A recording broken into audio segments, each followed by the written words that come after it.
On se demande, quand on voit le sujet de Daniel Bouy, qu'est-ce qu'on ferait à Belleville sans le Picoulet? Il a des missions extrêmement larges.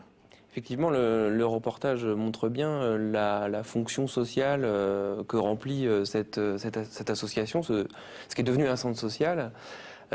Fonction sociale à la fois entre les groupes sociaux, entre les classes sociales et entre les différentes générations. On voit aussi que c'est un lieu de...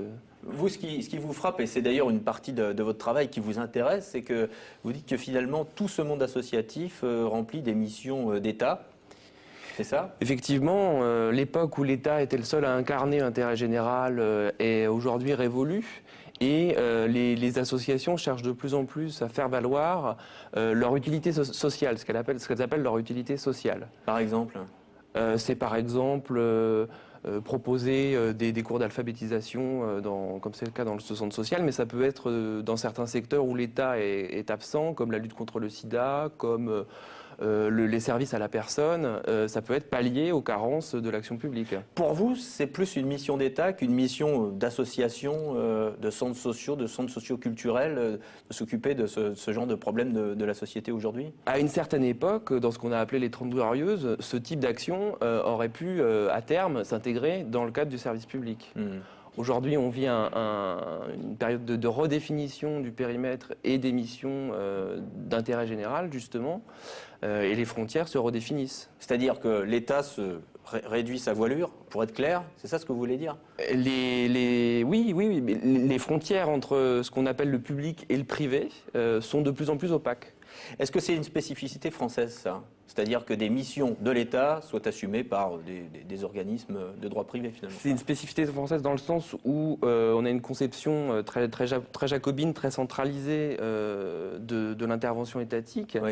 Et effectivement, on commence progressivement à prendre conscience de l'importance de l'action associative. Qu'est-ce qui est en train de bouger actuellement dans ce milieu? Ce qui est en train de bouger, c'est que les associations ne sont plus composées de bénévoles, d'amateurs. Comme ceux qu'on a vus dans le sujet. Voilà, mais on a également vu qu'il y avait un directeur salarié et que le centre social fonctionnait grâce à une équipe de 12 salariés. C'est important. Donc, les emplois dans ce secteur-là? C'est l'équivalent aujourd'hui de la fonction publique territoriale. C'est 1 500 000 emplois.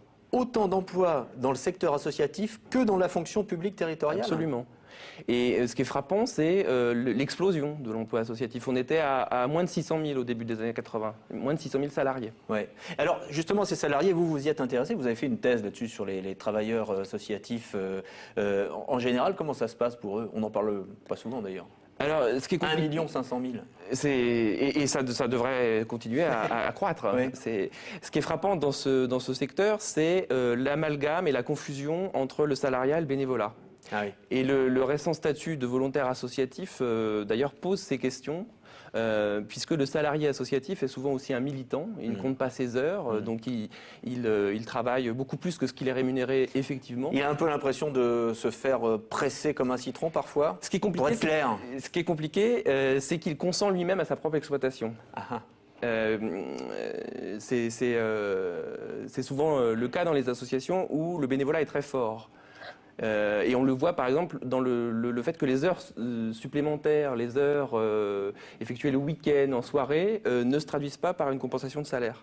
Donc on travaille gratuitement d'une certaine façon. On travaille gratuitement. Est-ce que la corporation des travailleurs sociaux et associatifs en a conscience de cela, ou est-ce qu'ils sont un peu livrés eux-mêmes? Le problème, c'est que cette catégorie est invisible. Vu qu'elle est entre le public et le privé, entre les fonctionnaires et les salariés du privé, elle n'existe pas socialement. Ça commence à se structurer, on voit des syndicats se créer, mais la conscience collective que ces travailleurs associatifs ont d'eux-mêmes est encore très faible. En un mot, très rapidement pour terminer, vous dites que le monde associatif manque également d'évaluation. On ne fait pas le point régulièrement sur ses missions, en un mot. C'est une tendance quand même qui se développe de plus en plus de soumettre les associations à l'exigence d'évaluer leur utilité sociale. Ouais. Et à ce sujet, elles entrent d'une certaine manière en concurrence avec les services publics. Ouais. Et on ne fait pas assez le point régulièrement sur le résultat de leur travail.